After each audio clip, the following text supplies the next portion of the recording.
después de suplantarse gobiernos corruptos o gobiernos que se ven obligados por la anarquía a golpe de Estado y crear un gobierno militar, como sucedió con Pinilla, allá en el 50 y pico hacia acá,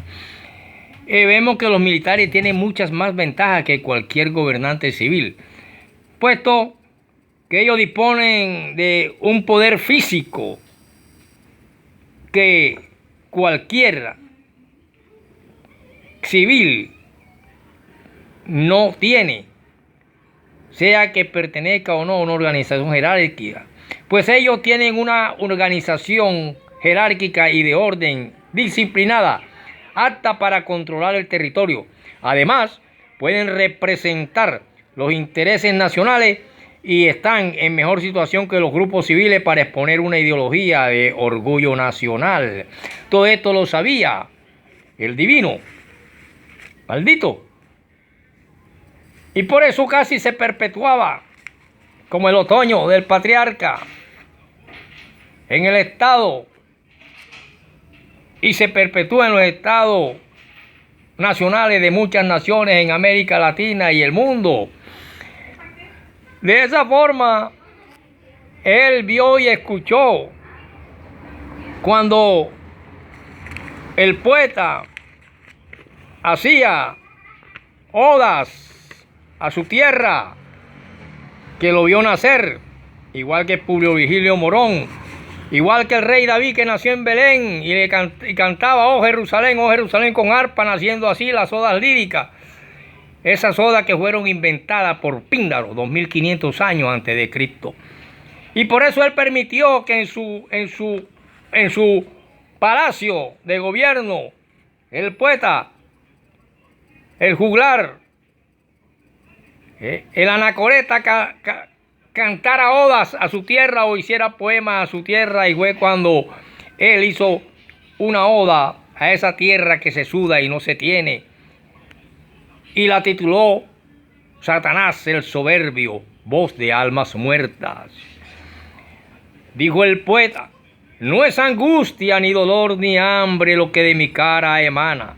es el reflejo de la injusticia y el dolor que desgarra el látigo sumiso a la mano del Dios tirano. Es en mis ojos el fulgor del poder para quien no lo tiene. Es la tierra, el sudor con que la riego y no la tengo más le pertenece. Pero mi pueblo, los oprimidos, las bases económicas han hecho de él, de mi angosto pecho, el fuerte corazón del rebelde. Pero la represión lo ha hecho angosta, con silbido de víbora al acecho. Pero mi pueblo, los oprimidos, las bases económicas, lo han hecho de él, de mi pobre y lánguido pecho, el fuerte corazón del rebelde, voz de mudo, arrancando así el gutural sonoro resonar, grito de rebelión, grito de rebelión, grito de rebelión. Así se encontraron una vez más un poema casi que maldito en las aras de un palacio donde reinaba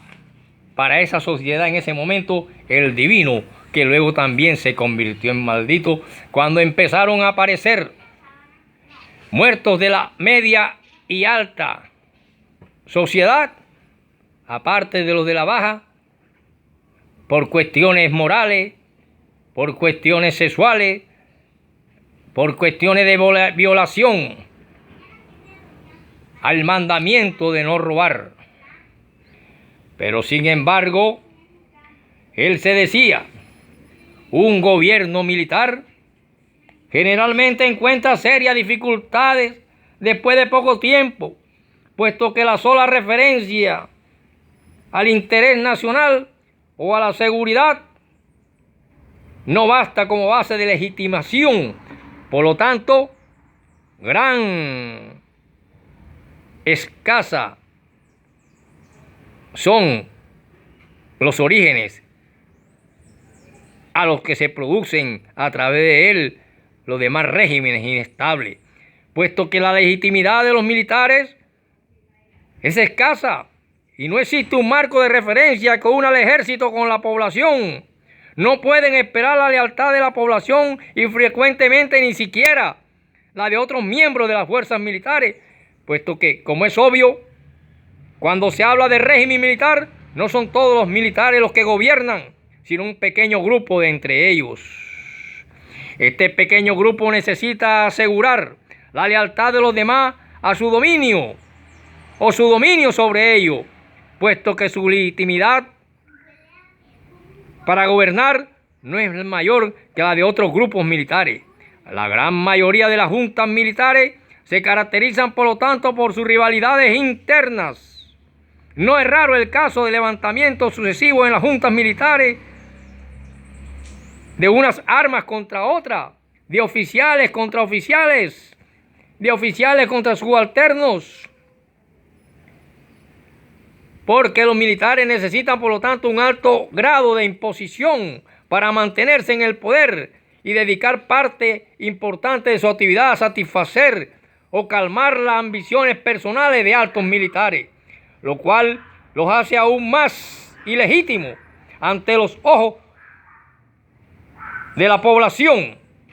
El círculo vicioso de la inestabilidad inherente en esta clase de régimen militar solo se puede romper si los militares en el poder logran establecer un marco de referencia que les una con la población, dándoles cierta legitimidad. Por eso él llamaba al poeta al palacio. Por eso él hablaba de las odas.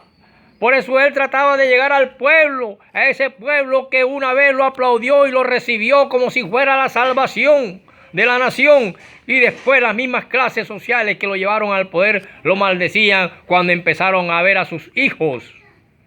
e hijas y a sus mismos que pertenecían a sus asambleas y a su congreso, que era nulo, puesto que solo existía la voz del divino. Y así el divino, una vez, desapareció cuando el pueblo se levantó y su mismo ejército contra él y nadie sabe dónde está. Una vez llegó una paloma mensajera trayendo un escrito donde decía que se encontraba en unas cumbres borrascosas y que una noche salieron